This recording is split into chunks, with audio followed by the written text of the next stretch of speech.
دادو شہر میں بدامنی کے واقعات میں اضافہ ایک ہی رات میں 2 الگ الگ مقامن تی چوری کی وارداتوں میں 5 لاکھ روپے سے زائد مالیت کا نقصان ہوا۔ تفصیلات کے مطابق ای سیکشن تھانے کی حد شاہی بازار پراوی چون پر نامعلوم چوروں نے مور شیخ کی دکان کی چھت کاٹ کر اندر داخل ہو کر 1,80,000 روپے نقد اور ہزاروں روپے کا قیمتی سامان چرا لیا۔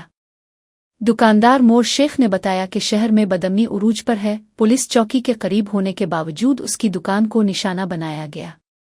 پولیس نے واقعے کی رپورٹ درج کر لی ہے۔ دوسری جانب نے سبزی من جمالی ارخانی الحاجیب نواب خان او جی گھر بے نامعلوم چور داخل ویا۔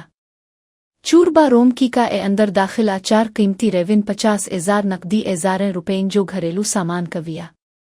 گھر حاجی اوچوتے دادو شہر ممل طور تی چورن ورنجی حوالی چوئیے او بے شیر محفوظ نہ ہی امن امان جو صورتحال سوالیہ نشان بج ہوئی۔ NSSP دادو کان مطالبو اتے چورن خلاف فوری اروائی 4 قیمتی ریون سامان واپس راو۔